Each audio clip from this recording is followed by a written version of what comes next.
It starts with a single notification. A flicker of light in the dark room. His thumb trembles as he opens the app. A meme he made, a cruel one, is spreading like wildfire. Hundreds of laughing reactions, comments pouring in. This is gold. Someone writes. For a moment he feels powerful, invincible. But beneath that glow, something aches. In the quiet hum of the night, the laughter on the screen feels louder than his own thoughts. Somewhere across town, a girl stares at her phone, her eyes welling with disbelief.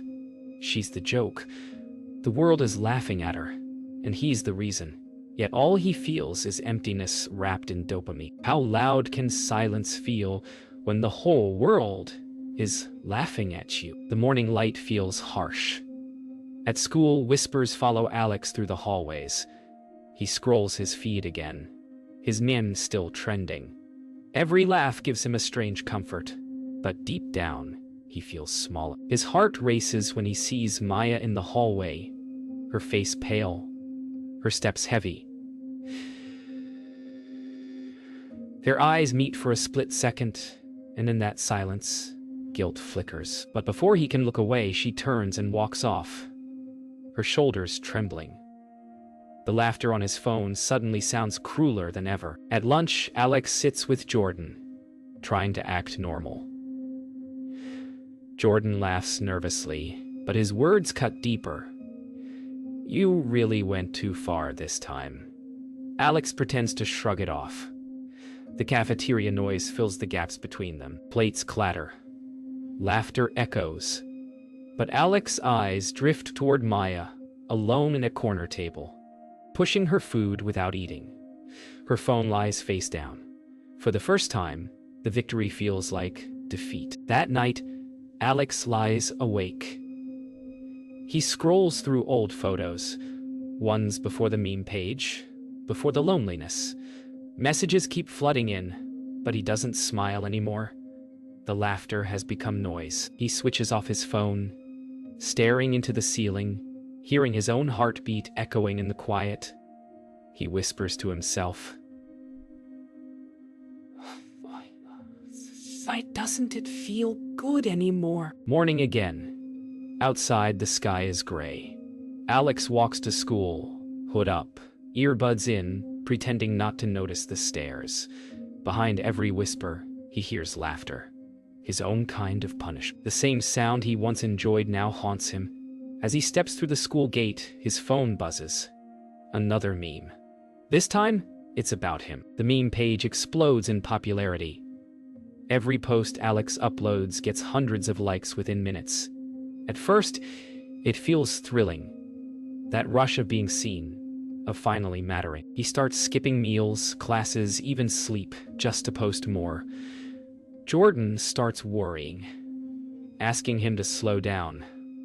But Alex shrugs him off. It's just jokes, he says. Yet inside, something shifts. Every laugh online feels addictive. A drug that makes him forget how lonely he truly is. Meanwhile, Maya's absence at school grows louder than her presence.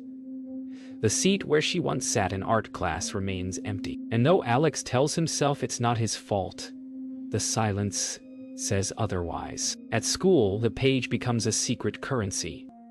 Students whisper about who might be next, laughing nervously as if mocking others might protect them. Alex hears them laugh, pretending not to know he's the one behind it. For the first time, he feels powerful, invisible but in control. Yet every time he locks eyes with Jordan, guilt flickers.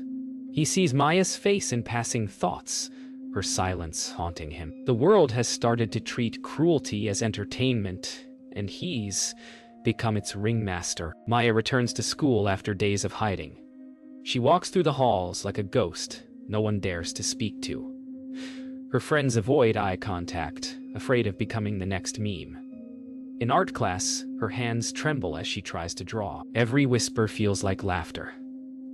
Alex sits at the back of the room, trying not to look at her, but he can't help it. For the first time, he sees the damage behind the pixels. the bruises that don't show, the silence he created. Later that night, Jordan messages Alex. This isn't funny anymore. The text hangs on Alex's screen like a warning. He types a reply but deletes it. He scrolls instead. More followers, more likes, more noise. Deep down, he knows he's losing himself. The laughter that once filled the void now sounds cruel, like knives scraping glass. He stares at his reflection in the screen, a stranger looking back, the kind of person he swore he'd never become. The next day, whispers spread again. A new meme, crueler than before. Alex didn't post it. Someone else did, mimicking his style. The monster he created now breathes without him. He scrolls through his page, realizing others have started their own versions, feeding off the same cruelty. The realization hits him like ice. He's no longer controlling the hate. He's unleashed it. Maya's eyes catch his in the hallway. No words, just a quiet, broken look that says everything. Sleep no longer comes easily. Every time Alex closes his eyes, faces appear. People he mocked, laughter echoing in the dark. The sound blends with the buzz of his phone that never stops vibrating. At school, he feels eyes on him even when no one's looking. Maya's desk is empty again. The teacher's voice fades into static as guilt whispers louder. Jordan tries to talk to him, but Alex keeps his headphones in, pretending the music drowns everything out. Inside, he feels himself breaking. The line between victim and villain blurs with every heartbeat. During lunch, Jordan corners him near the stairwell. "You need to stop," he says, voice trembling with frustration. Alex laughs bitterly. "You think they'd care if I did?"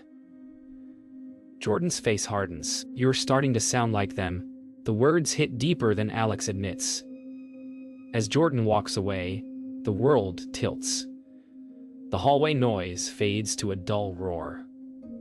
Alex grips the railing, breathing unevenly. His power online is vanishing, but the guilt remains, clinging like smoke he can't wash off. That night, Alex dreams of laughter. Hundreds of faces around him, all pointing, all mocking. He's standing where Maya once stood, surrounded by screens showing his own posts, his own cruelty replayed against him. He wakes drenched in sweat, gasping, the faint echo of notifications still in his ears. He looks into the mirror. For a second, he doesn't recognize himself. The boy who wanted to be liked now stares at a stranger, built from other people's pain. At school, a rumor spreads that the counselor is investigating the meme page. Every laugh now feels like a threat. Alex's hands shake as he scrolls, deleting old posts, erasing names, trying to clean the mess before it finds him. But no matter how much he deletes, screenshots remain. Ghosts that never die. Maya's drawing from art class lingers in his mind. A heart made of glass, cracked but not broken. He wishes he could tell her he's sorry, but fear keeps him silent. The counselor calls him in the next day. The office smells faintly of coffee and fear. "We just want to talk," Mr. Lewis says gently. Alex's heart pounds, his throat tight. His fingers twitch against the chair. He wants to confess, to end this nightmare, but his pride wrestles with shame. The silence stretches long enough to break him. He whispers, "I didn't mean to hurt anyone." Mr. Lewis' eyes soften, not with anger, but with understanding. For the first time, Alex realizes someone sees the brokenness behind his cruelty. Morning feels heavier than usual. Alex wakes to hundreds of messages. His meme page, once his escape, is now a battlefield. Someone has leaked his identity, his name, his face. Everything is exposed. Screenshots flood social media. The same laughter that once made him feel powerful now tears him apart. Panic tightens his chest. He scrolls through insults and threats, his mind spiraling. For the first time, he tastes the same fear he once fed others. The hunter has become The hunted. At school, silence greets him like a wall. Every eye turns when he walks in. Whispers cut through the air, each word a knife. Jordan avoids looking at him. The hurt between them feels final. He walks down the hallway that once echoed with laughter, now echoing with his shame. Lockers slam. Phones record. He hears his own memes played back, mocking him. His own words, his own cruelty used against him. The humiliation is complete. The noise in his head becomes unbearable. Meanwhile, Maya sits alone in her room. The same meme that once destroyed her peace now circles back to her with a twist. People apologizing, blaming Alex, offering sympathy she no longer trusts. Her phone vibrates with messages she doesn't want to read. She looks at her own reflection in the dark screen, whispering, "Why does it still hurt?" She knows revenge won't heal her, but forgiveness feels impossible. Somewhere deep inside, she just wants the noise to stop. That evening, Jordan visits Alex's house. The door opens to a silence thicker than apology. "You okay?" he asks softly. Alex doesn't answer. His face is blank, drained of fight. Jordan sits beside him, both staring at the phone glowing between them. Thousands of angry comments scrolling endlessly. "They hate me," Alex whispers. "Now you know how it feels," Jordan says quietly. The truth hits hard. For a long moment, they just sit there, breathing the same heavy air of consequence. By night, the story spreads beyond the school. News articles, hashtags, trending videos. Alex becomes the symbol of online cruelty. He hides in his room, scrolling through the avalanche of hate. Every message feels like a stone thrown at his soul. He whispers an apology into the dark, knowing no one will hear it. Then a single text appears on his screen, from Maya. It reads, "Now you understand." For the first time, he feels tears fall freely. The noise stops. Just silence and the hum of guilt. The laughter hasn't stopped, only shifted. Alex's inbox floods with hate messages. "Loser, you deserve it. Now cry. Mean boy." His face is everywhere. Classmates repost his photos with cruel captions, turning him into the joke he once made of others. He deletes his accounts, but screenshots spread faster than his regret. Each ping feels like a stab in the chest. He sits in silence, hands shaking, realizing that the same thrill he once felt is now the weapon pointed back at him. The echo of his own cruelty has found its way home. At school, the walls feel closer. Every whisper burns. Students record him secretly, posting short clips of his trembling hands, his lowered eyes. He becomes content for their feeds. A living me. Jordan tries to defend him once, but even his voice gets drowned in laughter. Alex stops showing up to class. He sits in the library instead, hidden behind rows of books, hoping the world forgets his name. But the internet never forgets. Every cruel post lives forever, carved into pixels like scars. At home, Mrs. Carter finally notices the silence. She knocks on his door softly. "Alex, can we talk?" Her voice cracks with worry. When she enters, she sees the broken boy behind the screen, pale, exhausted, eyes hollow. He tries to smile, but the pain spills out instead. "Mom," he whispers, "I messed up." She pulls him close without words, holding him as if to mend the years of distance between them. For the first time, Alex doesn't hide. He just cries. Days pass in silence. Alex deletes every app, wipes his phone, and stares at the blank screen. It feels empty, yet peaceful. For once, no notifications, no noise. Just the sound of his own breathing. He starts writing in a notebook, his hands trembling but honest. "I thought I needed their laughter," he writes. "But what I needed was to be seen. Outside his window, life moves on. Inside, he begins to face the mirror again. This time, without hiding. A week later, Alex steps outside for the first time. The sky feels brighter, almost forgiving. He walks past students, whispering, but he doesn't flinch anymore. Maya stands by the gate, sketchbook in hand. Their eyes meet. No anger, no forgiveness, just understanding. The silence between them speaks louder than any apology. Alex lowers his head slightly in quiet respect.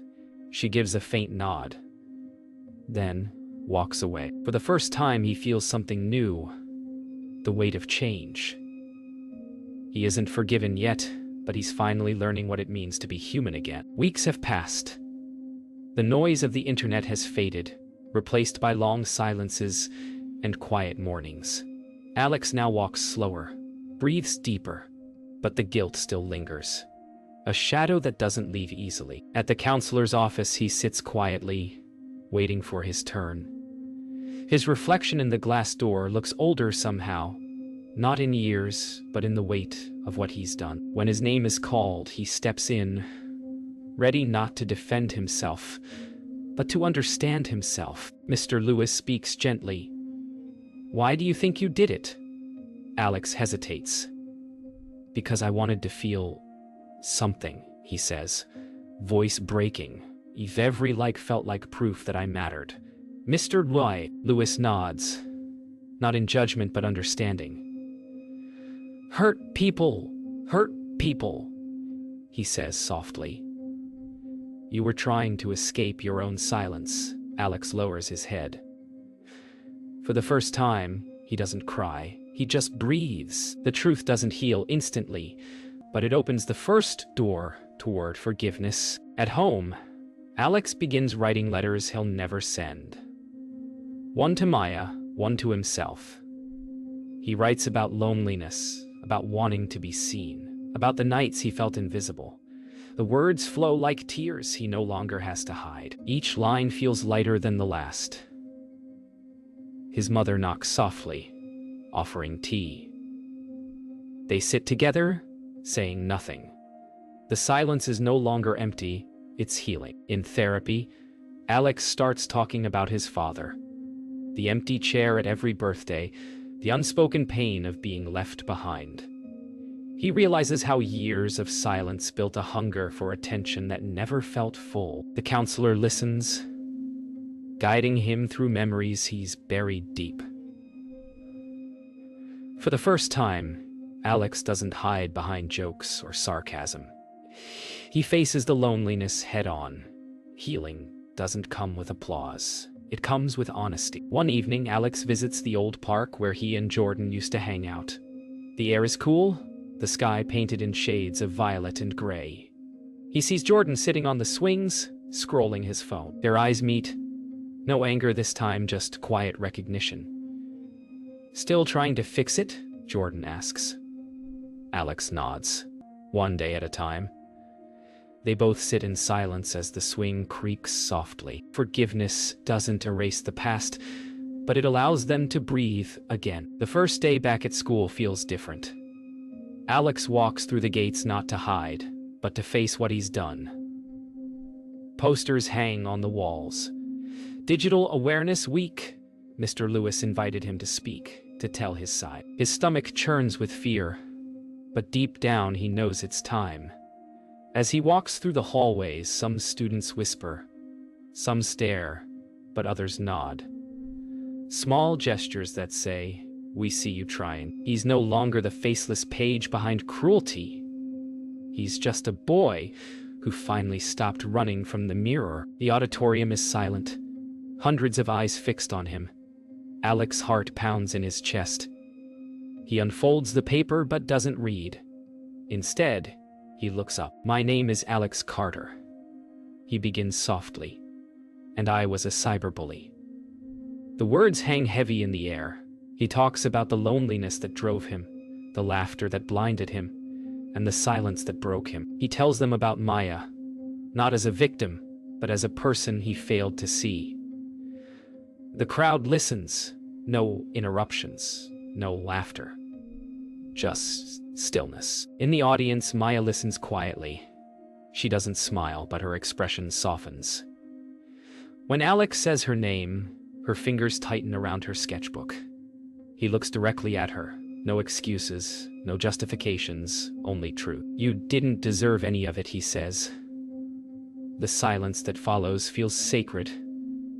Maya wipes a single tear, but doesn't look away. It's not forgiveness yet, but it's the start of understanding. Two souls on opposite ends of pain finally meeting in the middle. After the speech, students begin to approach him, quietly, cautiously. Some say thank you. Some share their own stories. For the first time, Alex sees what real connection feels like. Not likes, not views, but human presence. Mr. Lewis pats his shoulder, whispering, "You did good." Outside, the sky opens up with light rain. Alex steps into it, letting the drops wash over him like forgiveness. The world feels softer now, not healed, but hopeful. Weeks later, Alex uploads one final post. A video titled, "Inside the Mind of a Cyberbully." It's not for likes, not for sympathy, but for truth. He speaks to the camera softly. "I hurt people to feel seen. I thought power meant control. I was wrong. Every cruel word online has a heartbeat behind it." Before you post, ask yourself, would you still say it if they were standing in front of you? He ends with silence. The screen fades to black. Sometimes redemption isn't loud. It's the quiet choice to change.